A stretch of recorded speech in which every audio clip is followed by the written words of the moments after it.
inspirasi. Kita akan masuk di program pengarus utamaan gender.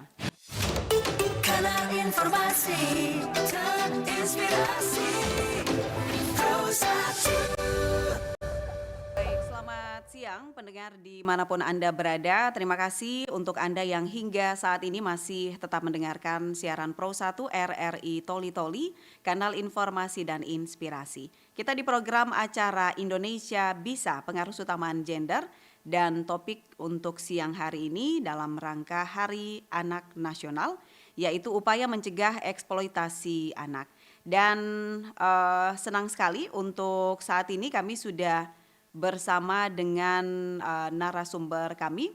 Ada Ibu Lani Irawati Saleh, SEAKMSI, selaku PLT Kepala Dinas DPP KB P3A Kabupaten Toli Toli. Langsung saya sapa. Mohon maaf, Ibu Lani Irawati Saleh, SEAKMSI ini PLT Kepala Dinas DPP KB P3A Kabupaten Buol ya, pendengar. Langsung saya sapa. Halo, assalamualaikum Ibu Lani.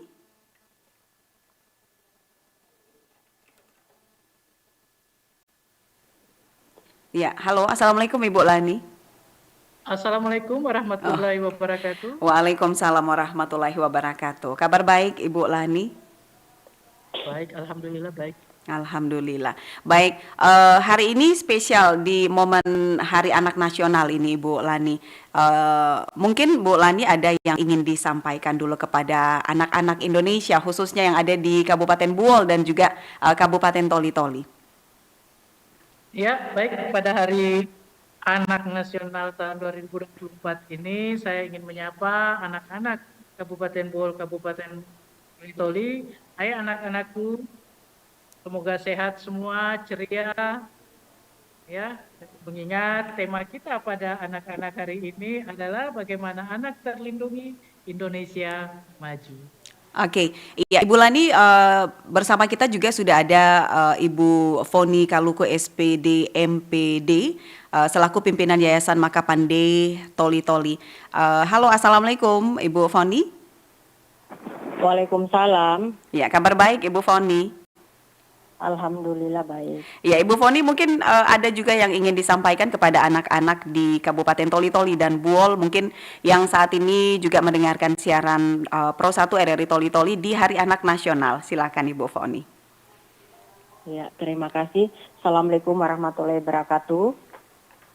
Nama saya Foni Kaluku, saya sebagai pimpinan Yayasan PKB Makapande, di mana di satuan saya itu menangani anak-anak putus sekolah, yang anak-anak putus sekolah di pendidikan formal. Di situ kami menangani anak-anak yang putus sekolah itu di yayasan kami. Jadi di kami itu anak-anak yang putus sekolah SD, putus sekolah SMP, sama SMA, itu kami melayani anak-anak tersebut. Kemudian salah satu juga untuk motivasi untuk anak-anak pendidikan nasional di Indonesia dengan hari ini adalah hari istimewa bagi anak-anak peserta didik kami. Tentunya menjadi motivasi untuk anak-anak ini bagaimana lebih giat lagi belajar. Dengan adanya kurikulum merdeka sekarang, anak-anak itu belajarnya itu lebih santai, lebih menyenangkan. Apalagi dengan kurikulum merdeka yang ada sekarang ini, anak-anak itu lebih banyak pembelajaran yang nyata agar supaya minat anak dalam pembelajaran itu lebih meningkat. Jadi anak-anak itu dibelajarkan di satuan pendidikan maupun satuan pendidikan formal maupun non formal. Anak-anak itu dibelajarkan dengan pola pembelajaran berdiferensiasi, yaitu yang mana anak-anak itu belajar sesuai minat dan bakatnya. Jadi anak-anak itu lebih diutamakan pembelajaran literasi dan numerasi agar anak-anak itu lebih menyenangkan lagi dalam pembelajaran. Tidak ada lagi pembelajaran-pembelajaran yang monoton atau pembelajaran-pembelajaran yang menekan pada anak. Seperti itu kondisi pembelajaran di kurikulum merdeka yang saat ini sudah diterapkan di satuan pendidikan non formal ataupun formal. Oke, baik. Ibu Foni, kita ke Ibu Lani dulu ya. Ibu Lani, Anak Terlindungi Indonesia Maju ini menjadi tema Hari Anak Nasional tahun ini. Kalau melihat permasalahan anak yang ada di Kabupaten Buol khususnya, apa saja yang menjadi permasalahan anak khusus di Kabupaten Buol, Ibu Lani? Ya, banyak hal ya terkait dengan anak-anak di Kabupaten Buol dengan banyaknya dinamika dan permasalahannya. Ini anak-anak di Kabupaten Buol, alhamdulillah, walaupun kasus anak ini di Kabupaten Buol cukup tinggi ya, mungkin di sisi lain anak-anak kita juga kami banggakan banyak meraih prestasi, ya banyak prestasi di ajang-ajang nasional, provinsi nasional. Kami kemarin untuk Big Air-nya memperoleh juara 3 se-Indonesia. Kemudian kami juga memperoleh beberapa anak kami di ajang Kemenkeu itu, kemudian di Menristek Pendidikan, dan ini lagi masuk di ajang di pariwisata mewakili Sulawesi Tengah, ya kami, dan masih banyak lagi prestasi anak-anak kami. Walaupun di sisi lain permasalahan yang kita hadapi ya itu memang banyak perlu diperhatikan tentang jam anak, ya jam bermain anak pas sekolah, karena terus terang kasus terkait dengan anak ini malah justru kami dapat dari bulan Januari itu terjadi memang bagaimana ya pencabulan pada anak, dan malah ada justru yang mengerikan itu persetubuhan antar anak sekolah. Ini yang kami peroleh. Nah, untuk melakukan mengantisipasi ini, saya sudah melakukan tindakan untuk mengkolaborasi dengan pihak-pihak sekolah untuk membuat sekolah-sekolah layak anak, ramah anak, peduli anak. Ini kami sudah keliling se-Kabupaten Buol untuk pembentukan sekolah ramah anak. Dan kami sudah MOU dengan beberapa sekolah yang ada di Kabupaten Buol yang kami anggap banyak wilayah-wilayah yang rawan, ya pernikahan dini anak, itu juga sudah kami lakukan. Kami membentuk juga, kebetulan dinas yang saya pimpin ini sekarang adalah gabung antara P3A dengan pengendalian penduduk keluarga berencana. Kalau di pengendalian penduduk ada yang namanya sekolah siaga kependudukan, dan kemudian di P3A-nya ada yang namanya forum anak. Nah ini kita elaborasi, kita tidak bisa parsialkan, kita kolaborasi, kami sama-sama jalan, kebetulan bersatu rumah, dan kami juga membentuk yang namanya Desa Ramah Anak dan Layak Anak. Ini sudah ada beberapa desa juga kami gandeng untuk melakukan mengantisipasi hal-hal yang yang terkait dengan anak yang tadi saya bilang, persetubuhan anak ini. Ya, justru yang kami khawatirkan di kelas 5, 6, dan SMP. Nah, kemudian terutama kalau untuk anak SMA memang agak menurun ya kasusnya. Cuma terjadi pernikahan yang belum masuk usia yang layak untuk nikah. Nah ini juga sudah kami kendalikan. Dan kebetulan di Kabupaten Buol untuk mengendalikan anak-anak keluar malam, kami sudah punya peraturan daerah tentang jam malam bagi anak-anak. Anak-anak Kabupaten Buol tidak bisa keluar setelah jam 10 malam. Nah ini juga kami berkolaborasi dengan beberapa pihak untuk bagaimana mekanisme pengendalian dan pengawasan dan pelaksanaan daripada perda ini. Jadi kami juga sudah mendeklarasikan dengan seluruh stakeholder, kami sudah FGD tentang apa saja yang akan dilakukan secara bersama stakeholder untuk mengantisipasi permasalahan-permasalahan anak. Bagaimana anak-anak yang putus sekolah, kemarin sudah deklarasi untuk bagaimana anak diajak kembali bersekolah dengan memberikan fasilitas-fasilitas PKBM dan juga sekolah-sekolah paket. Ya, paket A, paket B itu coba kami dorong, dan mudah-mudahan di depan ini kami juga bagaimana bisa mengembangkan vokasi pendidikan vokasi. Jadi harapan kami bagaimana anak-anak ini ini bisa bisa bukan cuma cerdas dalam hal apa, dia bisa cerdas dalam merencanakan hidupnya. Ya, di sini kami butuhkan, kami juga sudah mau mencanangkan, insya Allah barangkali kami jalan di awal tahun depan untuk bagaimana anak punya ruang publik untuk bisa musrembang. Ya, mereka merencanakan apa yang harus kita dengar dari rencana anak-anak tersebut. Barangkali untuk sementara demikian, Mbak. Oke, saya ke Bu Foni dulu. Bu Foni, kalau tadi Ibu Lani menyampaikan bahwa banyak kasus anak yang saat ini terjadi.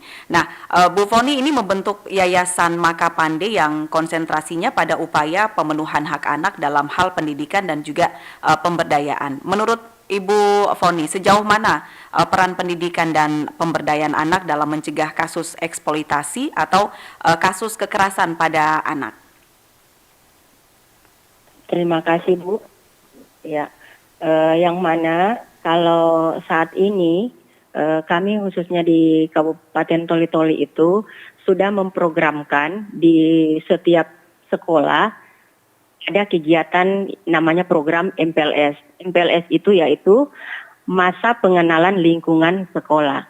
Nah, di kegiatan itu anak-anak itu di situ diperkenalkan bagaimana lingkungan sekolah itu sendiri, kemudian dikasih juga materi-materi tentang apa perkenalan-perkenalan dalam ketika anak-anak itu pergaulan-pergaulan antara sesama anak dengan berlainan jenis, dan kemudian satuan-satuan pendidikan itu mulai dari TK, SD, SMP itu sudah terprogram dalam kalender pendidikan dan Dinas Pendidikan sudah memprogramkan kegiatan itu. Mungkin dengan kegiatan MPLS itu, masa pengenalan lingkungan satuan itu, mungkin itu akan mengurangi hal tadi di lingkungan anak di sekolah itu seperti kekerasan. Karena di kegiatan MPLS itu ada di situ dikenalkan anak tentang pergaulan-pergaulan.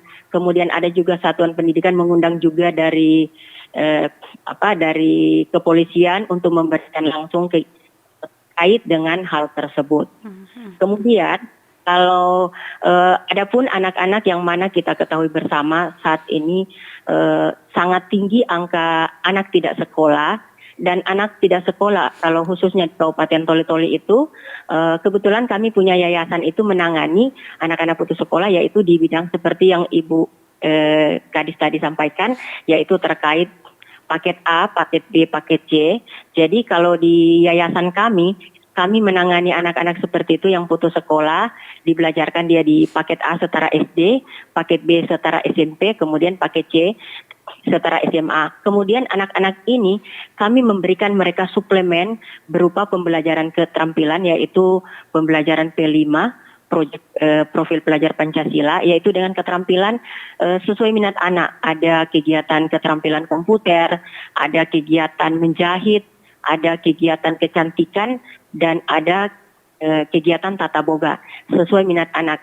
Dan itu kami sudah pikirkan program itu, mungkin dengan program itu anak-anak itu jadi dia tidak 100% full pembelajaran akademik, jadi ada pembelajaran keterampilan. Dengan kegiatan itu sangat menyenangkan bagi anak dan minat belajar anak itu sangat luar biasa peningkatannya. Seperti itu, Bu. Artinya Ibu Foni, untuk mencegah kasus kekerasan dan juga eksploitasi anak ini, pendidikan memberikan peran yang sangat penting, tetapi kalau kita melihat kondisi di lapangan, banyak kasus eksploitasi ini terjadi di lingkungan keluarga marginal ini, Bu Foni, atau kondisi ekonomi yang minim, yang pemahaman pendidikan mereka juga sangat rendah. Apakah dari Yayasan Makapande juga konsen untuk membina anak-anak dari kaum marginal? Jadi oleh sebab itu, Bu, di yayasan kami itu kami memprogramkan ada pembelajaran itu dominan ke keterampilan, karena anak-anak itu lebih berminat di pembelajaran kegiatan keterampilan. Karena terkadang kalau terlalu banyak pembelajaran akademik, itu anak-anak merasa tertekan dengan kegiatan itu, akan ada timbul kejenuhan.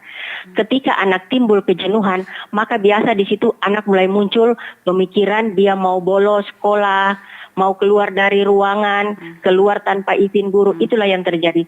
Tetapi kalau kita memberikan pembelajaran keterampilan sesuai minat anak, pasti anak akan merasa nyaman, aman di lingkungan sekolah tersebut. Oke, Seperti iya. itu, Bu. Baik, saya ke Ibu Lani kembali ya, Ibu Lani.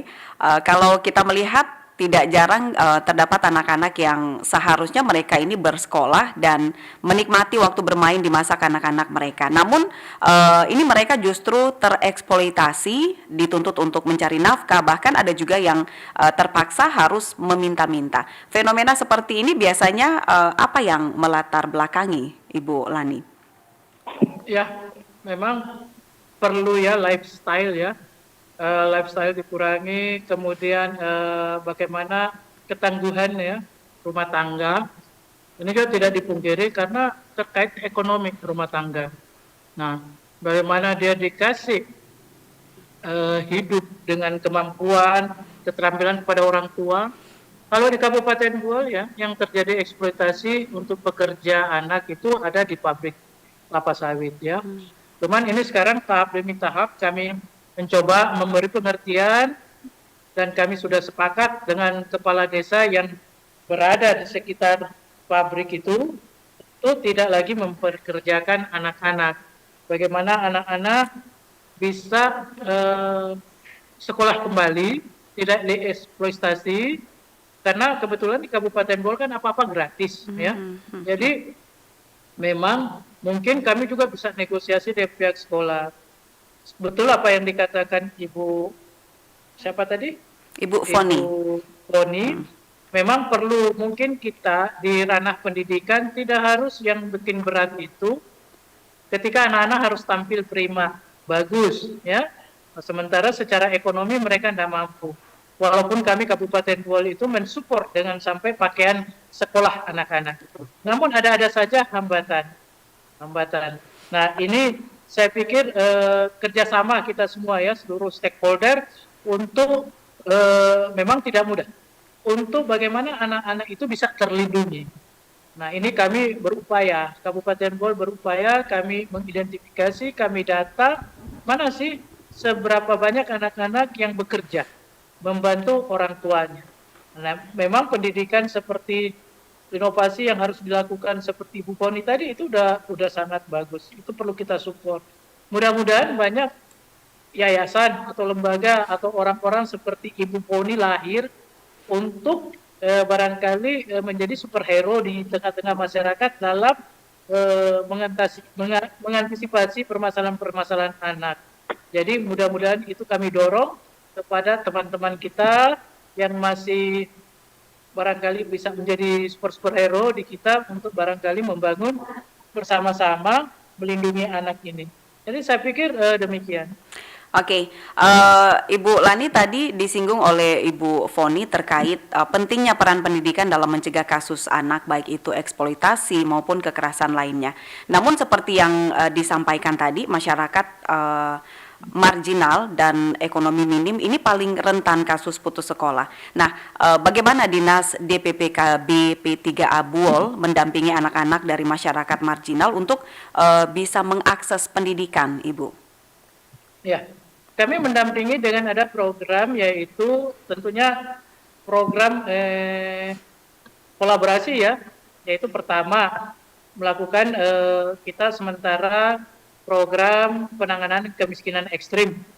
Nah, rata-rata database kita ini punya data tentang bagaimana anak-anak miskin yang menjadi salah satu daripada penerima bantuan kami serupa baju sekolah. Jadi akses mereka katanya tidak ada baju, kami sudah untuk Kabupaten Bogor melaksanakannya melalui Dinas Pendidikan dan Kebudayaan. Kemudian kami juga memberi fasilitas-fasilitas yang agak mudah dan tidak ada kata menolak untuk anak-anak yang tidak mampu, tidak bersekolah. Nah, kami memberikan aksesibilitas yang sangat cukup untuk itu. Nah, memang tidak ada bisa dipungkiri bahwa pendidikan harus memang diberikan kepada anak-anak ya. Namun ada juga tantangan di pendidikan. Memang ruang bermain anak-anak harus dimulai. Ya, halo Ibu Lani. Iya, pendengar kami mohon maaf, sambungan kami terputus. Kami akan coba kembali. Ya, halo Ibu Lani. Ya, silakan. Ya, siap. Jadi memang pendidikan dengan kurikulum merdeka ini perlu kolaborasi bukan cuma antar guru, mungkin dengan komite sekolah dan anak-anak, seluruh stakeholder. Memang dalam barangkali sekolah-sekolah ini kan ada yang namanya kami sering masuk ya, ada di schedule. Kami menghapus pembulian ya. Tidak ada lagi pembulian di sekolah. Itu salah satu langkah mungkin sekolah juga tiap bulan barangkali bagusnya untuk melakukan kami masuk gitu, kami masuk tiap bulan, bukan nanti ada kejadian atau tidak kami menangani, bukan. Jadi di sini maka kami salah satu strategi kami, anak-anak mau kembali sekolah, anak-anak tidak mampu punya aksesibilitas yang luas untuk bisa mengembangkan itu, kami sementara coba dalam penanganan program penanggulangan kemiskinan ekstrim dan program-program lainnya. Oke, Ya, iya. Baik, Ibu Lani, kita coba jeda sejenak ya untuk mendengarkan beberapa pariwara sebelum kita lanjut di pengaruh utamaan gender. Bun, Bun, ibu guruku bilang ini hari-hari buat kami. Iya kak Bun? Hah? Apa itu nak? Iyalah Bun, ini kan bulan Juli. Terus di tanggal 23 itu merupakan hari kami. Bun, mana hadiahnya? Oh iya nak, setiap tahunnya tepatnya tanggal 23 Juli itu memang adalah Hari Anak Nasional. Yang pastinya itu hari kebesaran buat kakak Kesia dan juga teman-teman. Nah, anaknya bunda ini so pintar Le. Iya dong Bun, Bunda kan selalu pesan buat saya. Jangan nakal di sekolah ya, hati-hati kalau bermain ya. Dengarkan baik-baik pelajaran dan apa kata gurumu di sekolah. Itu Keisha selalu lakukan di sekolah Bun. Wah, bagus tuh. Itu namanya anak pintarnya bunda dan juga ayah. Ya sudah, kita pulang deh nak. Di rumah, bunda sudah masakan enak buat Kesia. Asik, ayo Bunda pulang. Keisha juga sudah lapar nih. Mari sukseskan Hari Anak Nasional yang ke-40 tahun dengan tema Anak Terlindungi Indonesia Maju.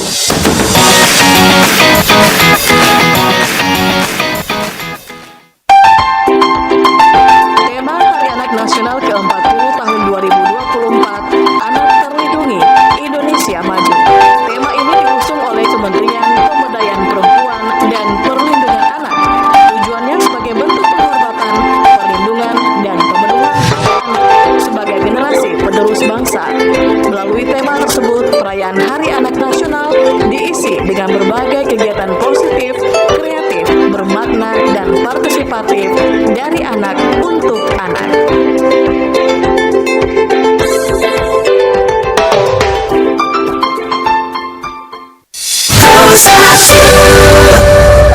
Baik, pendengar dimanapun Anda berada, masih terus dari Puncak Kabinuang Pro 1 RRI Toli-Toli, kanal informasi dan inspirasi. Kita masih di program pengaruh utamaan gender dengan topik upaya mencegah eksploitasi anak. Dan masih terus bersama saya, Meike Bahtiar, yang menemani Anda. Baik, kita lanjut lagi pendengar bersama kedua narasumber kami. Saya ke Ibu Foni dulu. Iya, halo. Ya, Ibu Foni, terputus Ibu Foni. Kami akan coba kembali menghubungi Ibu Foni ya di kesempatan siang hari ini yang mungkin jaringan kurang bagus sehingga sambungan kami dengan Ibu Foni terputus. Kita masih terus di program pengaruh utamaan gender. Halo Ibu Foni. Iya, halo. Iya. Halo Ibu Foni, di spesial momen Hari Anak Nasional tahun 2024 ini, seperti harapan dari Ibu Lani, Kepala Dinas Perlindungan Perempuan, Keluarga Berencana dan Perlindungan Anak Kabupaten Buol tadi, bahwa kedepannya perlu ada gerakan sosial seperti yang dilakukan Ibu Foni. Mungkin bisa diceritakan sebagai motivasi kepada pendengar ini, Ibu Foni, apa yang melatar belakangi sampai Ibu Foni ini membuka Yayasan Makapande yang konsen sampai saat ini. Iya, terima kasih Bu. Jadi kami punya misi ketika kami berdirikan yayasan ini, yaitu yang utama bagaimana kami bisa melakukan kegiatan pembelajaran yang ada di yayasan ini, kami bisa memasyarakatkan belajar dan membelajarkan masyarakat. Kemudian sistem yang kami terapkan di yayasan ini, bagaimana masyarakat itu bisa melakukan pembelajaran yang mudah, yang bisa nikmati dan bisa belajar kapan saja, dan semua masyarakat bisa menikmati pembelajaran ini. Karena kalau di kami, di yayasan, kami punya beberapa metode dalam pembelajaran. Kalau ada anak putus sekolah yang dia putus sekolah itu di latar belakang karena faktor ekonomi, faktor masyarakat kategori menengah ke bawah. Jadi itu kami membelajarkan, kami turun langsung ke rumah-rumah masyarakat, peserta didik anak yang tidak sekolah tersebut. Jadi kami turun langsung door to door, kami langsung ke rumah-rumah dengan cara kami memberikan informasi kepada lurah desa yang ada di Kabupaten Toli-Toli ini. Kemudian kami turun langsung kami berhubungan langsung dengan orang tua anak, yang mana kami memberikan pengertian pada orang tua bahwa anak ini wajib bersekolah, anak ini wajib untuk belajar. Jadi kami punya peluang, memberikan peluang ke masyarakat yang ekonomi lemah itu, kami belajarkan dengan metode homeschooling. Jadi kalau metode homeschooling itu kami datangi anak ke rumah-rumah anak, dan kami menyiapkan guru-guru yang begitu sabar dalam melakukan kegiatan tersebut. Kemudian juga ada anak-anak putus sekolah yang mereka itu harus termotivasi dengan ekonomi tersebut, jadi mereka harus belajar, harus juga kerja. Kami juga memberikan peluang hal itu bagi anak-anak yang usia jenjang SMA, itu mereka kami kasih peluang untuk dia bekerja, tetapi kegiatan pembelajaran itu kami menyiapkan aplikasi.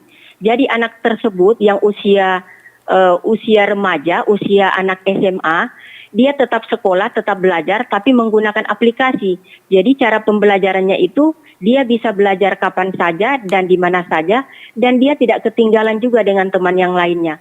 Dan dalam aplikasi itu kami menyiapkan semua sarana, ada buku secara digital, kemudian tugas-tugas dari guru, kemudian melakukan ujian-ujian yang dilakukan oleh pemerintah kabupaten, provinsi atau pusat, itu akan teratasi, dan anak didik itu tidak akan melakukan tidak mengalami ketinggalan dalam pendidikan. Seperti itu yang kami lakukan. Iya. Karena saat sekarang ini sangat tinggi angka tidak sekolah. Jadi dengan hal tersebut itulah langkah yang kami lakukan untuk mengatasi, mengurangi, menurunkan angka anak tidak sekolah di Kabupaten Toli-Toli. Terima kasih. Ibu Foni, untuk saat ini apakah Yayasan Makapande Toli-Toli ini sudah mengcover anak-anak di seluruh wilayah Toli-Toli, khususnya mereka yang memiliki masalah misalnya dieksploitasi oleh orang tuanya atau korban kekerasan, dan mereka yang rentan atau berpotensi menjadi korban kekerasan? Karena kita tahu bersama tidak sedikit anak-anak yang menjadi korban kekerasan baik itu fisik maupun seksual yang terpaksa putus sekolah karena adanya stigma ketika kasus yang mereka alami ini terekspos. Jadi apakah sampai saat ini Yayasan Makapande sudah mengcover anak-anak di seluruh wilayah Toli-Toli? Iya, kalau untuk saat ini karena yayasan kami itu berada di Kecamatan Baulan, jadi kami lebih mengutamakan dulu anak-anak yang di Kecamatan Baulan, tetapi anak-anak yang di kecamatan luar, jika mereka mau kita memberikan pelayanan, kita memberikan pelayanan di seluruh Kabupaten Toli-Toli, bukan cuma di seluruh Kabupaten Toli-Toli, di Buol pun bisa kita layani, karena kami punya ada metode pembelajaran yaitu PJJ, pembelajaran jarak jauh dengan menggunakan aplikasi. Karena terkadang anak-anak itu tidak punya kendaraan, tapi dia punya HP. Jadi dengan cara itu ada juga anak-anak punya kendaraan di rumah, tapi dia tidak bisa menggunakan kendaraan itu. Contohnya anak itu tidak bisa naik motor, tetapi dia bisa pegang HP. Itu kita melayani seperti itu, dan anak-anak tidak akan kekurangan dalam pembelajaran, dia akan setara juga lulusannya dengan sekolah formal, karena kebanyakan yang kami tangani itu ada anak-anak putus sekolah SD, putus sekolah SMP, ketika dia putus sekolah SD, masuk ke kita, itu dia bisa diterima di sekolah formal di SMP negeri, seperti itu. Kemudian, kalau anak-anak yang terjadi umpamanya pelecehan seksual, umpamanya ada anak-anak terjadi pemerkosaan, itu kita mencari di mana titik itu, tapi kita hanya masih terbatas khusus di Kecamatan Baulan. Kalau ada yang seperti itu anak putus sekolah atau umpamanya anak itu terjadi pemerkosaan, kemudian dia hamil, itu kita langsung datangi mas anak tersebut, kemudian kita memberikan pengertian ke dia bahwa dia sekarang ini sudah dikeluarkan dari sekolah. Kami yayasan siap melayani anak tersebut. Kalau dia masih malu dengan teman yang lain, masih canggung dalam pergaulan, kami menyiapkan kegiatan pembelajaran seperti menggunakan aplikasi tersebut. Seperti itu, Bu. Oke, baik. Terima kasih, Bu Foni. Saya ke Ibu Lani dulu. Ibu Lani, tadi sudah mendengar apa yang disampaikan Bu Foni, penanganan masalah anak ini tidak hanya menjadi tugas pemerintah, namun ketika masyarakat ikut terlibat dan mengambil peran, maka anak-anak ini lebih terlindungi dan potensi kasus anak juga bisa diminimalisir.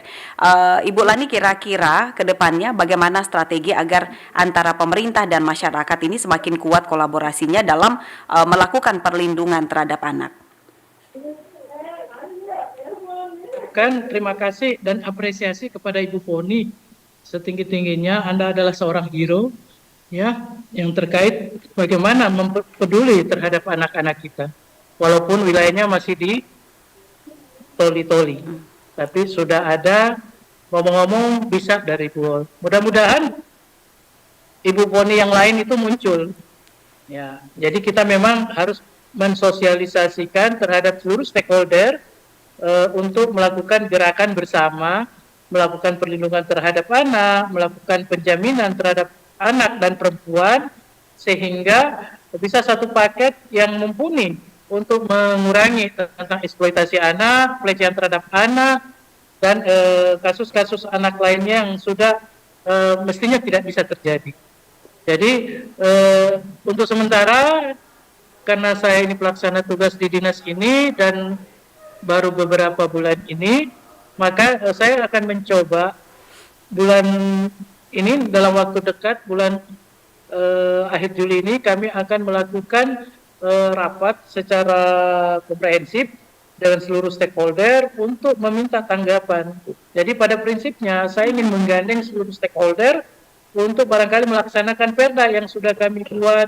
Ada dua ya, tentang disabilitas, anak disabilitas, itu juga harus diberi akses, bukan cuma yang tadi bermasalah, namun siapa yang memperhatikan disabilitas itu, kami juga sudah bikin perdanya dan mudah-mudahan sama-sama bisa dilaksanakan. Dan kami juga sudah MOU dengan Dinas Pendidikan dan Kebudayaan dan beberapa stakeholder lainnya.